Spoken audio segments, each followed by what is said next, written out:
Hello viewers, আজকে আমি আপনাদেরকে দেখাবো যে কিভাবে আপনারা যে কোনো ফোনের স্ক্রিন লক ভুলে গেলে সেটা পুনরুদ্ধার করতে পারবেন। অর্থাৎ কোনো প্রকার ঝামেলা ছাড়াই আপনারা ঘরে বসে থেকেই ফোনের লক ভুলে গেলে সেটা আনলক করতে পারবেন। ঠিক আছে?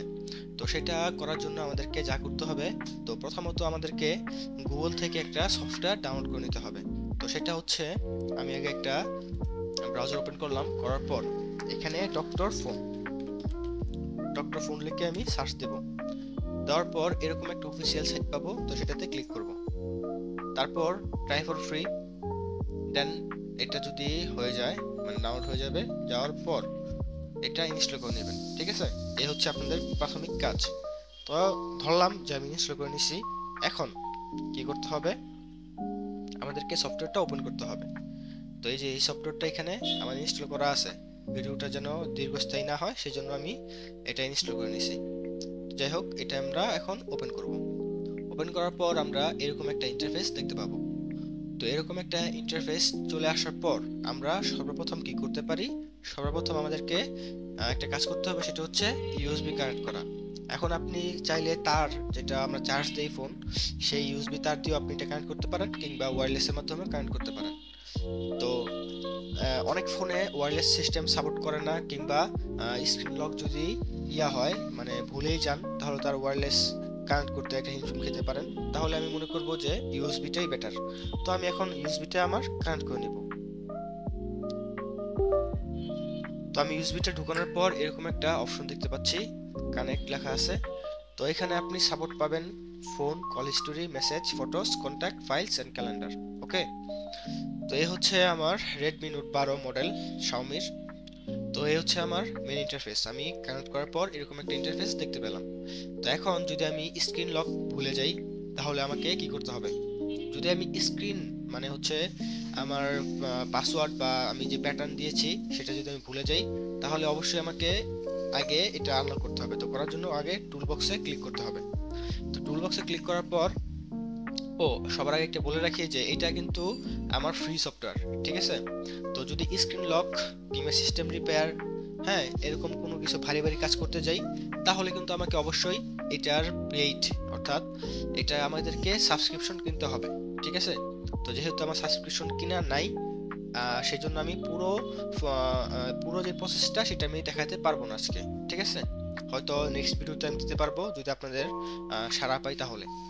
তো এখন আমি জাস্ট এতটুকু দেখাই দিলাম। এই সফটওয়্যারটা ডাউনলোড করার পর ইউএসবি কানেক্ট করবেন, করার পর টুল বক্সে ক্লিক করবেন, করার পর স্ক্রিন আনলক এখানে ক্লিক করবেন, করার পর একটু অপেক্ষা করবেন। তো এরকম একটা ইন্টারফেস চলে আসবে। যদি আপনারটা হয় আইফোন, মানে সরি হচ্ছে আইওএস, তাহলে আপনি এটাতে ক্লিক করবেন। আর যদি অ্যান্ড্রয়েড হয় তাহলে এটাতে ক্লিক করবেন। যেহেতু আমারটা অ্যান্ড্রয়েড, তাহলে আমি অ্যান্ড্রয়েডে ক্লিক করব।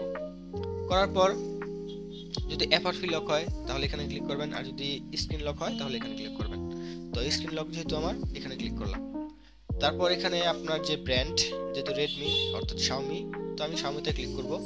তো এখন শাওমিতে ক্লিক করার পর আমাকে দেখাবে যে আমাকে সাবস্ক্রিপশন কিনতে হবে। ঠিক আছে? তো আপনি যদি সাবস্ক্রিপশন কিনেন, অর্থাৎ আপনি যদি ভিসা কার্ড বা মাস্টার কার্ড থাকে, তাহলে আপনি হয়তো $10 থেকে $15 আপনি সাবস্ক্রিপশন কিনতে পারবেন 1 মাসের জন্য। ঠিক আছে? বা একটু বেশি খরচ করলে 1 বছরের জন্য কিনতে পারবেন। তো যদি আপনি মনে করেন যে আপনি নিজে একজন মোবাইল মেকার হতে চান, কিংবা ঘরে বসে থেকে অন্যান্য মানুষের হেল্প করতে চান, ঠিক আছে, তাহলে কিন্তু আপনি এই সাবস্ক্রিপশনটা কিনে রাখতে পারেন। এবং এটা আসলে খুব একটা ভালো একটা সফটওয়্যার। ঠিক আছে? তো সাবস্ক্রিপশন কিনে রাখার পরে আপনি কিন্তু পরে যে নেক্সট প্রসেস আছে সেটা আপনি বুঝবেন, নিজে থেকে বুঝবেন। ঠিক আছে? তো পরবর্তী সাবস্ক্রিপশন কেনার পর যে প্রসেসগুলো আছে সেগুলো সম্পন্ন করার পরেই কিন্তু আপনি স্ক্রিন লকটা আনলক করতে পারবেন। ঠিক আছে? তাও কোনো প্রকার ঝামেলা ছাড়া। এখন দেখা গেল যে আপনি এই যে আজকে আমি যতটুকু দেখাইলাম এটা আপনি জানেন না। তো কি করবেন, যে আপনি 400, 500 বা 1000 টাকা দিয়ে আপনি করতে পারবেন। মেকারের কাছে চলে গেলেন, তারপর ওইখান থেকে আপনি স্ক্রিন লক আনলক করে নিলেন। তো কি দরকার ছিল? এইভাবে যদি আপনি একটা সাবস্ক্রিপশন কিনে রাখেন, তাহলে হয়তো যে আপনি নিজে অন্য মানুষের হেল্প করতে পারতেছেন, প্লাস আপনি নিজে একটা কাজ শিখলেন। ঠিক আছে? তো আমি বাকি প্রসেসও দেখাবো, যদি আমি মনে করি যে আমার ভিডিওটা আপনাদের উপকৃত হয়েছে, বা আপনারা যদি কমেন্ট করে জানান আমাকে যে পরবর্তী ভিডিওটা দিতে, তাহলে আমি অবশ্যই নিজে সাবস্ক্রিপশন কিনবো, কেনার পর আপনাদেরকে পরবর্তী প্রসেসটা দেখাবো। ঠিক আছে? তো আজকে এই পর্যন্তই। তো সাথে আমি আরেকটু দেখাই দিই, সেটা হচ্ছে স্ক্রিন লক তো দেখাইলাম যে কিভাবে স্ক্রিন লকটা আনলক করবেন। তো এখানে কিন্তু সিস্টেম রিপেয়ারও আছে। তো দেখা গেছে যে আপনার সিস্টেম অনেক গোলমাল হতে পারে, হ্যাঁ, সিস্টেম ঠিকমতো কাজ করছে না, তো আপনি কিন্তু এখান থেকে সিস্টেম রিপেয়ার করতে পারবেন, ঠিক আছে।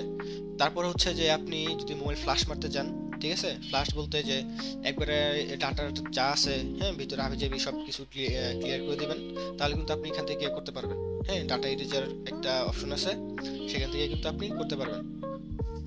তো এখানে তিনটা option, one click erase, privacy erase, আর হচ্ছে 100% ওয়েব ডাটা। তো এখানে কিন্তু আপনি ক্লিক করলে এরকম একটা অপশন দেখতে পারবেন, ঠিক আছে। তো এরকম একটা অপশন দেখতে পারলে কিন্তু এই যে আপনার কানেক্টেড লেখা হয়ে গেছে। তো এখন আপনার মোবাইলে, ঠিক আছে, আপনার মোবাইলে একটা অপশন যাবে, অ্যালাউ, ঠিক আছে, অ্যালাউ। তো আপনি সবকিছু অ্যালাউ করে দিলে অটোমেটিকলি আপনি সবকিছু এখানে দেখতে পাবেন। তো এখান থেকে আপনি যা যা দরকার সবকিছু আপনি পার্মানেন্টলি ইরেজ করতে পারবেন, ঠিক আছে। তো এইগুলা হচ্ছে একটু খুঁটিনাটি দেখবেন, তাহলেই হবে। আর দেখেন, এটা মাত্র $60, অর্থাৎ $8 হয়তো নিবে। তো $8 কিন্তু আপনি 1 সপ্তাহের জন্য এটা পেয়ে যাবেন। তো 1 সপ্তাহের ভিতরে কিন্তু আপনি অন্য মানুষের হেল্প করেও কিন্তু টুকটাক নিজের খরচটা উঠায় ফেলতে পারবেন, ঠিক আছে, আমার মতে যেটা হয়। বা আপনি শিখার জন্য কিন্তু আপনি ভিডিওটা দেখতে পারেন। তো এখানে কিন্তু অনেক অনেক অনেক ইয়ে আছে, মানে কি বলে, ফ্যাসিলিটিস আছে। তো এখানে কিন্তু আপনি ভালো একটা ভালো অ্যামাউন্টের একটা কাজও করতে পারবেন, প্লাস নিজে শিখতেও পারবেন, এবং মোটামুটি আপনি সকল কিছু এখানে করতে পারবেন, ঠিক আছে। ডাটা ইরেজ, ফ্ল্যাশ মারা, তারপর screen lock, unlock, data recover, হ্যাঁ, ফাইল ট্রান্সফার, তো সবকিছু করতে পারবেন। তো আশা করি যে এই ভিডিওটা আপনার কিছুটা হলেও উপকৃত হয়েছেন। আর যদি মনে করেন যে পরবর্তী যে প্রসেসগুলো আছে, যেমন স্ক্রিন আনলকের বিষয়টা, এটা আপনারা পারতেছেন না, আমাকে দেখা দিতে হবে, তাহলে আপনারা কমেন্ট করে জানাবেন, আমি অবশ্যই পরবর্তী ভিডিওটা আপনাদেরকে দিয়ে দেব, ঠিক আছে। তো আজকে এই পর্যন্তই, সবাই ভালো থাকবেন এবং সুস্থ থাকবেন।